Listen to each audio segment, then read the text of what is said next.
Vibrez au rythme de l'Afrobasket 2013 avec l'Observateur, la RFM, la TFM et GFM.sn. Tous les soirs, TFM vous propose un magazine de 13 minutes.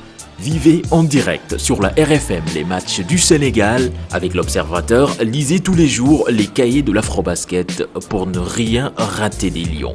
Pour vos annonces, contactez le service commercial au 33 869 91 82 33 849 16 12.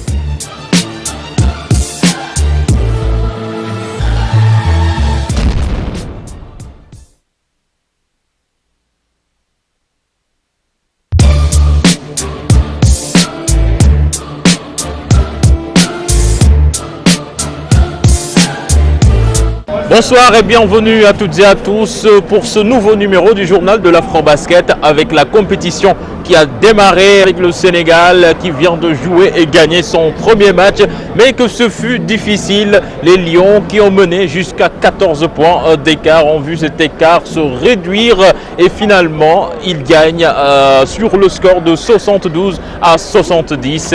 Donc un match que le coach du Sénégal a analysé en conférence de presse.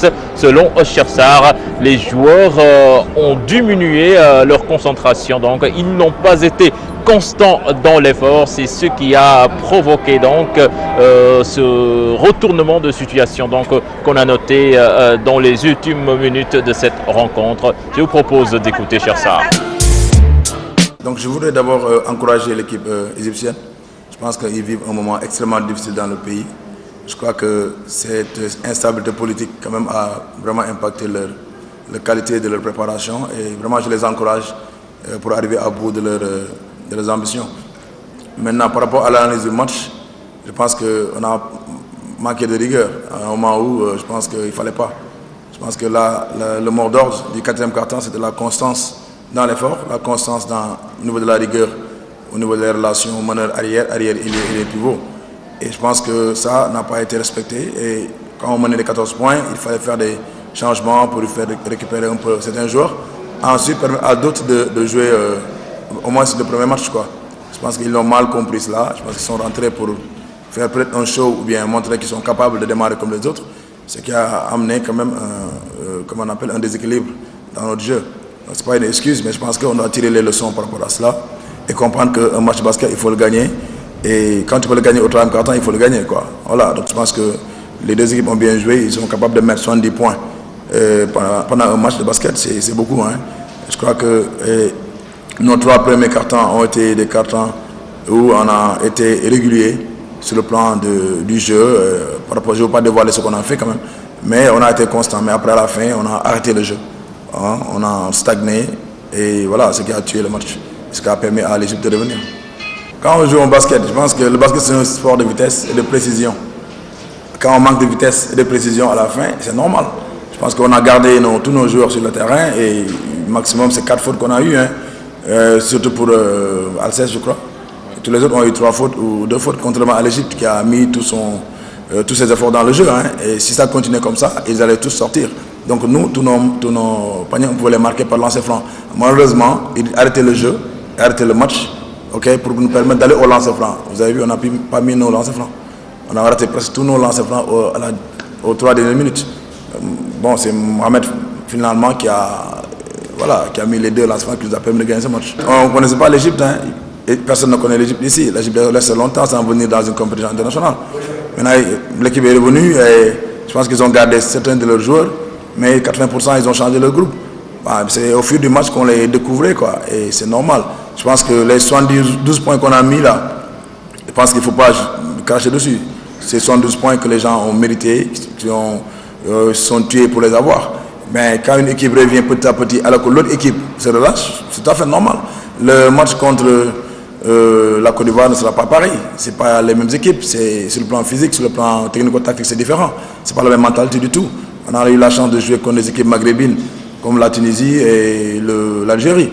Donc c'est le même style de jeu, quoi. C'est une chance qu'on a eu. Maintenant, les équipes africaines, on en a joué également, quoi. Je pense qu'on ne va pas partir après-demain sur le terrain dépourvu de connaissances voilà, une équipe qui nous a battu éliminé 2 fois, je pense qu'on la connaît très très bien, quoi. Mais ce sera une autre match. Même analyse également pour le capitaine Maley Ndoye qui pense que ses coéquipiers se sont vus un peu trop beaux et ils ont lâché prise pour permettre aux Pharaons d'Égypte de revenir dans la rencontre. C'était un match très compliqué, je pense qu'on a montré deux visages. On a été très correct pendant les 3 premiers quarts-temps, on a respecté les consignes du coach. Je pense qu'on est monté en régime, on a mené jusqu'à 15 points d'écart. Je pense qu'après on s'est relâché au plus mauvais moment, c'est-à-dire le 4e quart-temps. C'est le quart-temps le plus important dans le basket. Donc je pense qu'on va apprendre de ses erreurs. Et maintenant l'essentiel c'est de retenir la victoire. Chaque match a sa réalité. Aujourd'hui, bon, on a été très correct, comme j'ai dit tout à l'heure. Seulement on s'est relâché, mais ça arrive dans le basket. On a été chanceux de gagner. Donc on va apprendre de ses erreurs pour ne plus les remettre pour le reste du tournoi. Quand je dis relâchement, c'est-à-dire qu'on a arrêté de faire ce qu'on faisait, ce qui marchait. On a arrêté de jouer en équipe. On a arrêté de courir, ce qui nous donnait des paniers faciles. Et on a arrêté beaucoup de paniers faciles. Donc ce sont des choses très importantes, surtout quand vous menez, pour tuer le match. Et on n'a pas su faire ça au plus important moment, c'est-à-dire le 4e. Et donc c'est ça qui a permis à l'Égypte de revenir tout doucement. Parce qu'ils sont revenus tout doucement dans le 4e, ils ne sont pas revenus d'un coup. C'est petit à petit qu'ils sont revenus. Donc c'est pendant cette période, je pense que quand il restait 5-6 minutes, on les a laissés revenir dans le match et on les a donné confiance. C'est nous-mêmes qui nous sommes mis en danger. Du côté des Égyptiens, on félicite l'équipe nationale du Sénégal. Le capitaine et l'entraîneur de cette sélection égyptienne donc, était en conférence de presse.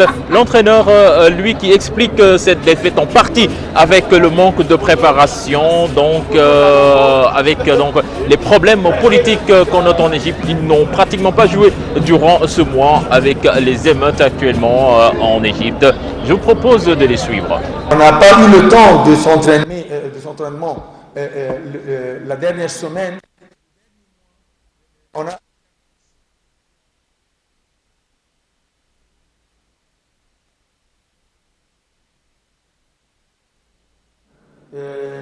va jouer ici jusqu'à les dernières secondes et tous les 4 équipes vont être qualifiées.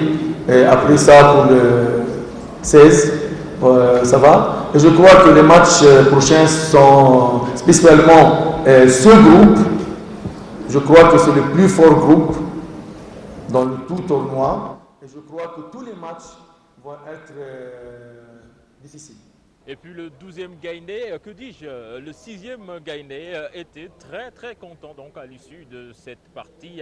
Certains d'entre eux donc soutiennent les Lions à fond, non sans faire passer un message à l'entraîneur du Sénégal, Chersar.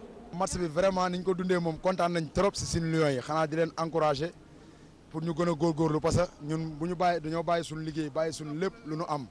Drapeau lañ leen jox ñu ngi ñëw topp suñu drapeau vraiment ngir ñoom joxe nañ lépp lu ñu am nag ñoom ñoo ci des vraiment tey ñu ngi leen di féliciter te di leen encourager te di leen ñaanal yàlla doole leen ndam te may leen ay xéwal ci compétition bi. Ici à Abidjan, écoutez, nous sommes là pour eux, nous serons là pour eux jusqu'à la fin. Ils sont venus chercher la coupe, ils n'ont qu'à aller jusqu'au bout. Nous sommes là pour eux. Ils seront jamais seuls. On croit en eux, on restera toujours derrière eux, même quoi qu'il soit. L'entraîneur n'a qu'à revoir sa défense parce que vraiment aujourd'hui on avait bien départi au début, mais à la fin les Égyptiens nous ont rattrapé, chose qui n'est pas toujours satisfaisante. Parce que ce n'est pas chaque jour qu'on peut gagner des occasions, donc ils n'ont qu'à revoir l'axe et puis la défense aussi. Sinon ils ont été vraiment merveilleux, tout et puis compétents. Nous tous, nous sommes derrière eux, ils ne seront jamais seuls ici. Leurs frères sont là, leurs grands frères, leurs papas, leurs mamans, leur tout. On vous remercie. Voilà, prochaine rencontre pour les Lions du Sénégal. Ce sera jeudi face au pays organisateur, la Côte d'Ivoire. Alors, on se retrouve demain. C'en est tout pour ce soir. Bonne soirée à toutes et à tous et au revoir.